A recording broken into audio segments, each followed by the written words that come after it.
普通人唔係咁容易存到3萬。2025年全國人均存款118900，廣東人均存款118300，雖然低於全國平均水平，但聽落去好似大家都大把錢。但問題，你袋入面係咪真係有118000呢？呢個平均值係比中老年人、既有資產人群、房產變現家庭一齊拉高。有調查指，超過70%嘅年輕人存款低於10萬，而當中相當一部分人卡喺3萬左右。你要明白一件事，你未必達到平均值，唔代表你失敗，而係你本來就唔喺財富分布嘅中間位置。網友講有5萬都偷笑啦。統計學上你已經係一個有錢人，但生活上你連手機跌爛咗都唔夠膽換一台新手機。人均意志本身就係一個幻覺，官方統計係咁樣計算噶。全國住戶存款總額除以常住人口數量，166萬億總存款除以14億人，等於118000。聽落好似好靚，但你知唔知頭部10%人群握住全國超過50%嘅存款？有啲人戶口有幾百萬，你戶口得幾百，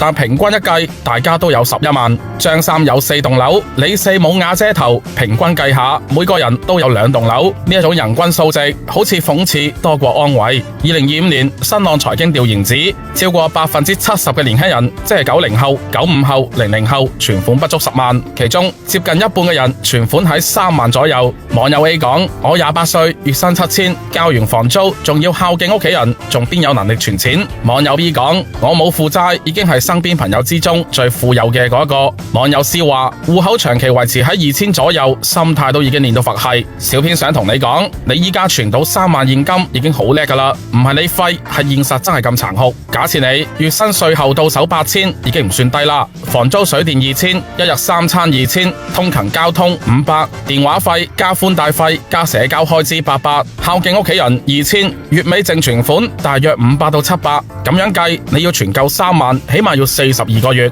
即係大大話話差唔多3年半。而且呢3年你唔可以有大病，你唔可以失業，你唔可以失戀，你唔可以換手機，你唔可以去旅遊。所以存到3萬對大部分人嚟講已經係成年後嘅第一個財務奇蹟。雖然存錢難，但係今時今日年輕人存錢意願創歷史新高。不過意願還意願，大部分年輕人仍然忙於還債。根據2025年信貸消費調研指，超過82%嘅年輕人用過消費信貸產品，平均分期債務超過18000。有人以貸養貸，信用卡還信用卡，呢一種隱形負債文化成咗打工人嘅默認操作。唔係你唔想存錢，而係你仲未還晒上個月消費嘅自己。一個人想存3萬，要忍痛唔消費，但一個平台想令你負債3萬，只需要一句推送24期免息。另外，你有冇發現依家好多人開始戒奶茶、戒咖啡、戒聚餐、戒旅遊？雖然會有人笑你咁慳做乜啫，人生要享受，要及時行樂，但你心入面好清楚，唔係唔想享受，係唔夠膽享受。因為你知道失業冇緩衝，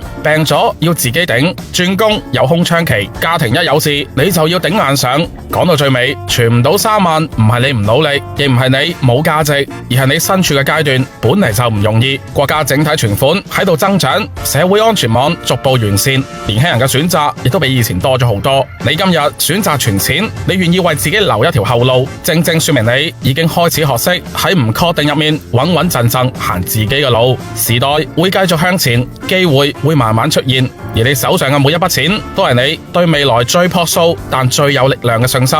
慢一啲唔緊要，穩一啲最重要。只要肯一步一步向前，生活總夠會回報每一位腳踏實地嘅人。唔知大家又點睇？歡迎留言俾我。本期節目講到呢一度，我哋下期再見啦。